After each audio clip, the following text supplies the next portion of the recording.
అందరికీ నమస్తే అండి. మన నోరు మంచిదైతే ఊరు మంచిది. ఈ సామెత మీ అందరికీ గుర్తుంది కదా! మనం చాలా సందర్భాల్లో వింటా ఉంటాం.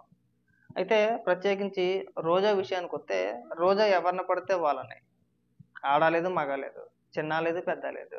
వయసులో తనకంటే పెద్దవారిని కూడా వాడు, వీడు నోట్లో ఏమన్నా పెట్టుకున్నాడా, ఈకలు పీకుతాడా, ఎడుగులు పీకుతాడా, ఆ నా కొడుకు, ఈ నా కొడుకు, వాడెదవా, వీడెదవా ఇలాంటి మాటలే మాట్లాడుతా ఉంటది. తిరిగి ఎవరైనా ఒక మాట అంటే తీసుకోలేదు. ఏడ్చేస్తా ఉంటారు. గుక్కెట్టి ఏడ్చేస్తా ఉంటారు. మనం గతంలో కూడా చూస్తాం. చాలా బ్రహ్మాండమైన యాక్టింగ్ చేసింది. అయితే రీసెంట్‌గా ఒక వారం రోజుల క్రిందట ఒక కార్యక్రమంలో గాలి భానుప్రకాష్ గారిని ఉద్దేశించి గాలి నా కొడుకు, గాలిలో గెలిచారు గాలి నా కొడుకులని చెప్పేసని తన నోటి అంటే తన నోటికి ఉన్న దూల, నోటి దూలతో ఏది పడితే అది మాట్లాడేసింది.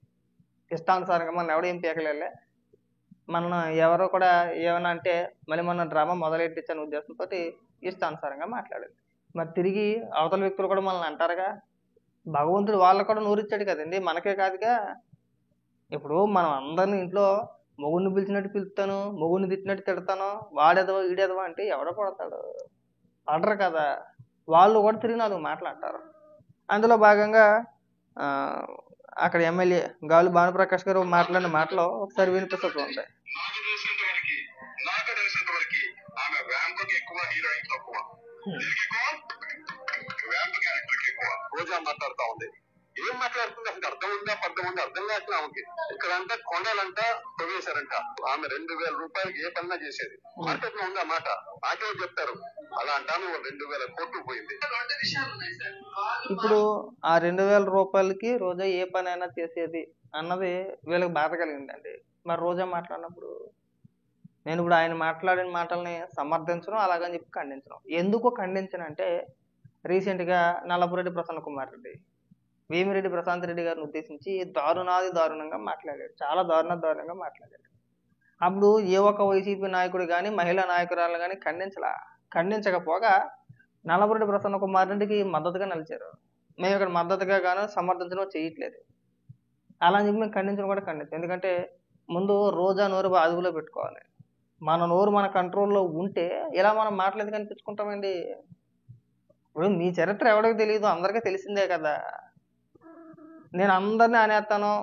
ఏదో బొడ్డు పేరెట్టింది అలాగా. నాకు అందరి పైన రైట్స్ ఉన్నాయి. తిరిగి నన్ను ఎవడు ఏమనకూడదు. అట్టెట్ట కుదురుతది అంటారుగా. ఇప్పుడు నువ్వు ఘాటుగా విమర్శ చేసినప్పుడు నిన్ను కూడా ఘాటుగానే విమర్శ చేస్తారు కదా! నువ్వు సుత్తితో కొడితే నిన్నేమన్నా దూత్తో కొడతారా? నిన్ను కూడా సుత్తితోనే కొడతారు. కాదా? నువ్వు రాయి గిట్రేస్తే నీ పైన పూలు గిట్రేస్తారా? నీ పైన రాళ్ళు గిట్రేస్తారా? మన నోటి దూల కొలితే ఏది పడితే అది మాట్లాడితే తిరిగి ఇలాంటి మాటలే కాయాలి. కాదా? చూసావు కదా ఏమని మాట్లాడుతున్నారు? వేంప క్యారెక్టర్‌కి ఎక్కువ. విన్నావు కదా! మళ్ళీ మానవుడితో ఎందుకు చెప్పించుకోవాలి? దీన్ని బట్టి మనకేం అర్థమైంది? మనం ఇంట్లో సెల్వమణితో మాట్లాడినట్టు బయట రాజకీయాల్లో మాట్లాడుతున్నాం. నీకు అది ఇంకా తెలియట్లేదు. నేను ఎప్పుడో చిన్నప్పుడు వచ్చాను రాజకీయాల్లోకి. ఒక 2 దశాబ్దాలు అవుతుంది, 20 ఏళ్ళు అవుతుంది నేను రాజకీయాల్లోకి వచ్చి. నువ్వు వాగుతావు కానీ అసలు బొత్తిగా నీకు తీరుతేనే ఉండదు. ఎందుకు మాట్లాడతావో ఏమో ఉండదు. మరి తాగి మాట్లాడతావా, తాగకుండా మాట్లాడతావో తెలియదు కానీ రోజా. ఊరికే జనాన్ని చూస్తే పొంగిపోయేదాన్ని నేను ఒక్కదాన్నే చూస్తున్నాను మేము. జనాన్ని చూస్తే ఏం మాట్లాడుతున్నావు, ఎందుకు మాట్లాడుతున్నావో మర్చిపోయి మాట్లాడతావు ఇలా కాసేస్తావు కదా. నువ్వు మాట్లాడేటప్పుడు హైప్ కోసం మాట్లాడతావా, లేదంటే పేరు కోసం మాట్లాడతావా, లేదంటే కాంట్రవర్సీ కోసం మాట్లాడతావా? అర్థం పడతావు లేని మాటలే కదా ఇవన్నీ కూడా. నేను అందుకే అంటా ఉంటా, మనం ఒకరిని అన్నంతసేపు మనం ఎవరిని ఏదో అనలేదనుకో తిరిగి మనల్ని ఎందుకు అంటారండి? మన అందరిని ఇష్టానుసారంగా మాట్లాడేసి తిరిగి మనం ఎవరు ఏమనకూడదంటే ఎలా కుదురుతుంది అంటారు కదా. ఇప్పుడు నేనైనా సరే ఎవడన్నా అంటాడు, మనం ఎంతవరకు విమర్శించాలో అంతవరకు విమర్శించాలి. పరిధి దాటేసింది ఇష్టానుసారంగా మాట్లాడి ఎమ్మెల్యేలే మనం వాడేదవా ఇవి ఎదవా అంటే మరి నిన్ను అనకుండా ముద్దెట్టుకుంటారా? నిన్ను కూడా అంటారు. నీ స్థాయికి తగ్గ మాటలు నువ్వు కాయాల్సిందే. నువ్వేం పెద్ద ప్రత్యేకించి పైనుంచి ఏం దిగొచ్చిందా నువ్వు కాదుగా. పైగా బూతుల గురించి నువ్వు మాట్లాడకూడదు. మన నోరే పరమ గొప్పు, పరమ రోత, పరమ చెత్త, దరిద్రంలో నెంబర్ 1గా మాట్లాడతావు. నీ అంత చెత్తగా ఏ మహిళ కూడా మాట్లాడదు. నువ్వు ఒక మహిళ అని చెప్పుకోవడానికి నిజంగా సిగ్గుపడుతున్నావు. కొన్ని సందర్భాల్లో ఎక్కువగా మాట్లాడడం కానీ నీ గురించి నిజంగా నువ్వు ఒక మహిళ అని చెప్పుకోవడం మేము సిగ్గుపడతాం. అంటే ఏ మహిళ అయినా సరే నోట్లో హెరిటేజ్ ఐస్ క్రీమ్ పెట్టుకున్నారా అని చెప్పేసి ఒక మగాన్ని ఉద్దేశించి మాట్లాడుద్దా? కానీ రోజా మాట్లాడదు. నన్ను ఏం చేయగలుగుతారు, ఎవరైనా వచ్చి రేపు చేయగలరా, ఆ దమ్ము ఉందా అని ఎవరైనా మాట్లాడగలుగుతారా? కానీ రోజా మాట్లాడింది. అంతకు మించి మాటలు మాట్లాడింది. మీరేమైనా వచ్చి పీకగలుగుతారా? ఎవడు పీకేస్తాడండి? మీరు మాట్లాడిన మాటలు అంత దారుణంగా ఉన్నాయి కదా, కాయాల్సిందే తప్పదు. మనం 10 మందిని 10 రకాలుగా మాట్లాడినప్పుడు ఖచ్చితంగా ఎవరో ఒకరు నీకు తగ్గట్టుగా సమాధానం చెప్తారు. అందరూ కూడా సెలవమణిలాగా సర్దుకొని వెళ్ళిపోయే వ్యక్తులు ఉండరు. ఉం? మన ఇంట్లో సెలవమణి పడుతున్నాడు కదా అని చెప్పేసి మన అందరిని అంటే ఎట్టగండి? అనకూడదుగా, అనకూడదు. నన్ను అడిగితే సెల్వమణి గారు మీరు కూడా ఇక్కడి నుంచి ఊరుకోమాకండి, ఏదన్నా అంటే తిరిగి ఒక మాట అనేసేయండి. అప్పుడు తెలిసి వచ్చింది నొప్పి మనకే కాదు ఎదుటి వ్యక్తులు కూడా ఉంటది కదా. మనం ఒక మాట అంటే ఎంత బాధపడుతున్నామో, ఒక ఎమ్మెల్యేని మనం మాట్లాడినప్పుడు కూడా వాళ్ళు అంతే బాధపడతారు. నీకే నీ కుటుంబ సభ్యులు, వాళ్ళకు ఉంటారు కుటుంబ సభ్యులు. ఇప్పుడు వాళ్ళకి పిల్లలు ఉండరా, వాళ్ళ కుటుంబం ఉండదా? నువ్వు మాట్లాడే మాటలు విని వాళ్ళు బాధపడరా? ఆయన మాట్లాడే మాటలు వినంటే మీ కొడుకులు మీ కుటుంబం బాధపడిపోయిందా? మరి నువ్వు మాట్లాడిన పోయిన ఇప్పుడు సంబరాలు తీసుకుంటారు మీరు. ఇంగిత జ్ఞానం లేని మనిషి ఎవరన్నా ఉన్నారంటే రోజా నువ్వే. ఇంక ఈ డ్రామాలు కట్టిపెట్టయితే బాగుంటుందేమో. మీకు మహిళల పైన ఎలాంటి గౌరవం లేదు.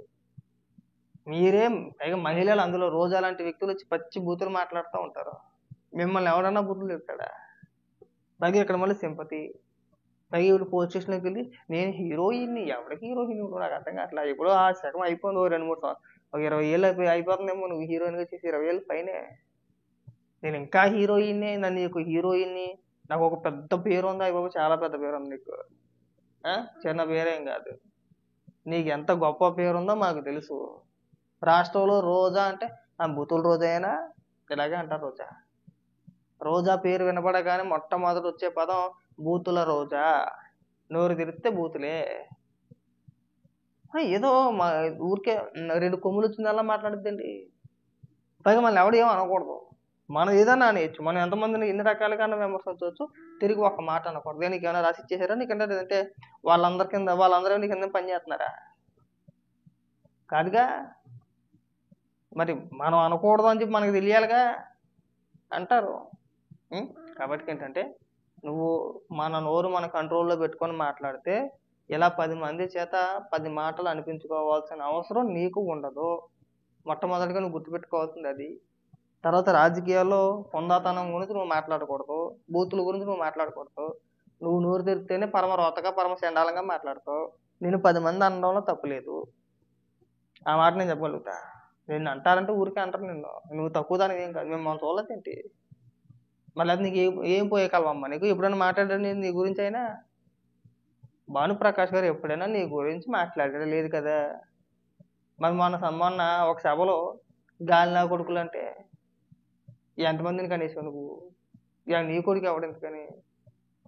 ఇప్పుడు సాధారణంగా మగోళ్ళే ఓడిపోయిన వాళ్ళు, సరే ఉదాహరణకు మాజీ ఎమ్మెల్యేలే, ఆ నియోజకవర్గంలో ఉన్న ఎమ్మెల్యేని ఏదైనా మాట్లాడితే ఏకవచనంతో పిలుస్తారు. కానీ ఎమ్మెల్యేని ఉద్దేశించి నా కొడుకు అంటానికి కూడా ఆలోచిస్తారు. ఏమైనా గమ్మున ఎవరైనా ఏదైనా అనుకుంటారేమో అని చెప్పేసి అని.